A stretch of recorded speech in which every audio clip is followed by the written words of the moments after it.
What's going on, everybody? Tanner here with another video. Hope you're all having a great, amazing, and productive day so far. In this video, I'm gonna be going over my biggest financial mistake that I've made and 3 tips that you can do to avoid making the same mistake that I did, which was not paying attention to the red and the green. So we'll get into all those details and all the tips, but I want to let you know that it's the beginning of May. Well, obviously you probably already know that, but it's a new start. So take advantage of it. Make this your best month ever. I'm making this my best month ever. And I say that every single month because I know I'm going to progress every single month and I make it happen. You show up, stay focused, and you'll be able to make things happen. So just want to give you that quick reminder. It's the beginning of a month, beginning of a new start. So make this your best month ever. And I want to be able to help you get to your best month ever. So whether that's within e-commerce, whatever, message me, comment below. I respond to all comments. So now let's get into this video. First thing you're probably wondering is what is the red and what is the green? So when I talk about green and red, I'm talking about green money coming in and red money coming out. You know, I never really paid attention to accounting and all that stuff.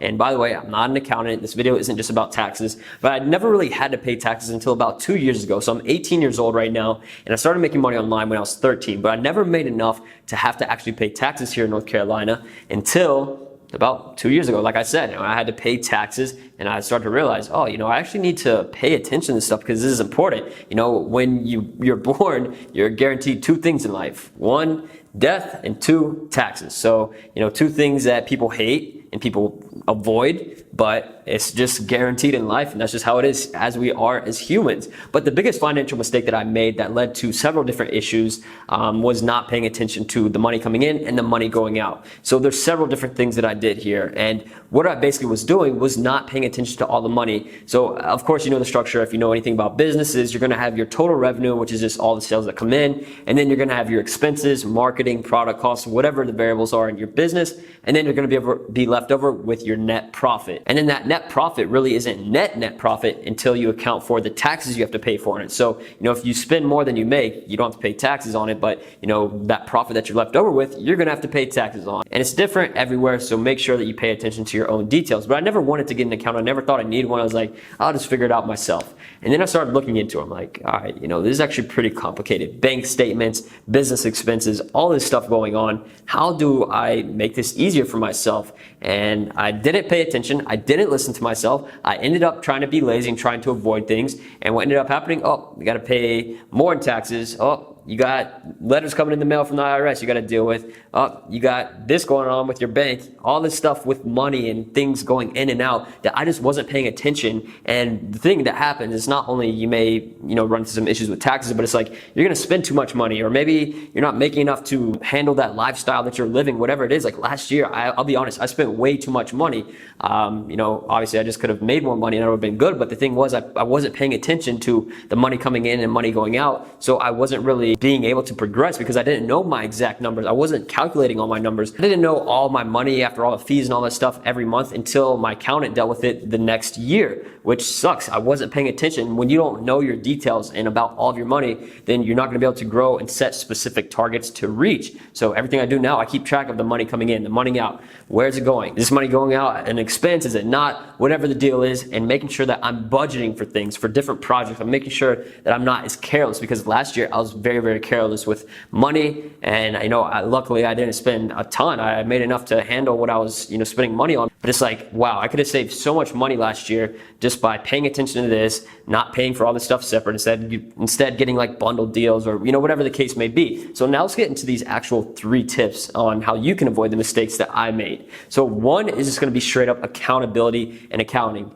There's ways to make it easier for your life, and there's ways that it can be a little bit difficult. But what I would recommend doing is just finding a template online of some kind of spreadsheet, whether it's with Google Sheets or Excel, whatever it is. Find a template for accounting. I'm sure there's a million of them out there, and download it and keep track of your money coming in, coming out. All right, where did this money come in from? What day was it? Did I have to pay fees on it? Is it already in my bank account? Whatever questions you want to have. And then you're going to have another section where it's going to be money going out. All right, I pay for this, I pay for that. Is it a business expense, or is it just me buying something random? And then I also bring it into sort of an emotional aspect of it of, all right, I spent $1,000 on this. Did I really need it? Is it going to benefit me in some way? And when I started doing that, I realized I'm spending so much money on stupid stuff stuff that doesn't really help me. I was just buying things just to have, for that instant gratification instead of that long-term discipline. And I learned from that, of course. So keep track of everything.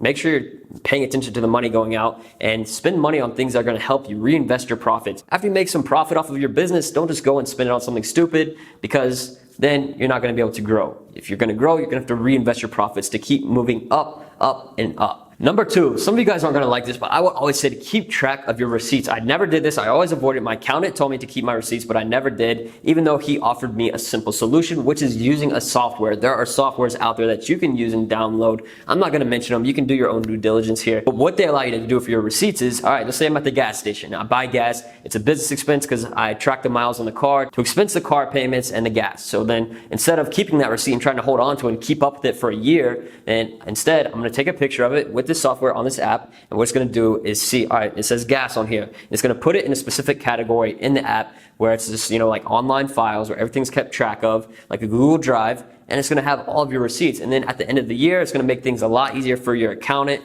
The IRS is going to be, they're going to like you a little bit better, because if they come after you asking about, all right, where did this happen? Did you really spend money on this? Is it business expense this much? What was this? What was this? You can show them that receipt. And it's the same with digital receipts via email or an actual in-person receipt. So keep track of these things and make sure that they're actually there in place, because the last thing you want is trouble with money and the IRS. And number 3, we already sort of covered this in the beginning, but don't spend too much. Of course, the way to combat that objective is to make more money, but seriously, pay attention to what you're spending money on. And obviously, if you care about something and you like it, spend money on it if you enjoy it. Like, people see my car as something stupid, but it was an investment. I bought it to, help with my personal brand and get more views and all this stuff. But in reality, it's like, it didn't make me that big of a return. I drive probably more than an hour a day just for fun because, I love driving.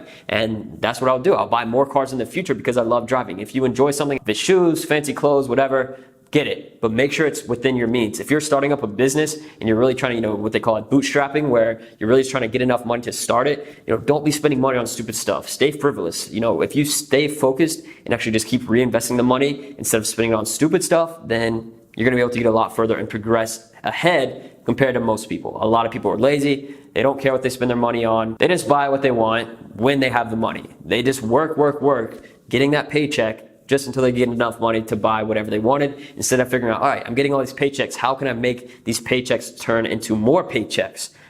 Focus on making more money. That's how you're really going to be able to grow financially and everything else. So yeah, hopefully you learned from my biggest financial mistake here. If you have any questions, comments, concerns, leave them in the comments below. I respond to all comments. So if you enjoyed this video, if you learned something, make sure to leave a like, comment, and subscribe.